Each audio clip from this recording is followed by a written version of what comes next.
Hello friends, आप सबको खूब सारा प्यार। आज मैं आपके लिए बनाने जा रही हूँ सूजी पोटैटो बाइट्स।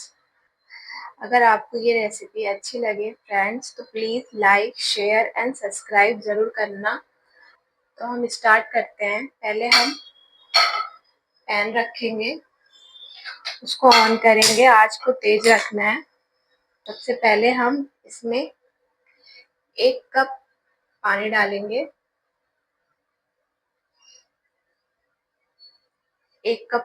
अब हम इसमें थोड़ा सा 2-3 लहसुन और एक छोटी हरी मिर्च को ऐसे कुचकुचा दिया है, वो डालूंगी, जिससे इसका टेस्ट थोड़ा अच्छा आता है।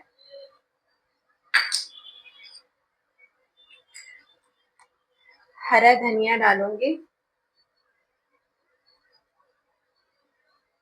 आँच को तेज ही रखना है। जीरा पाउडर, मतलब साबुत जीरा। और अपने टेस्ट के हिसाब से आप नमक डालेंगे। तो मैंने 1 चम्मच 1/2 कप सूजी डाल रही है, तो उसके हिसाब से आप नमक डालिएगा। हमारा पानी बॉयल होने लगा है, थोड़ा सा ये चिली फ्लेक्स। अब मैं डाल रही हूँ सूजी। अब इसको बराबर चलाते रहना है।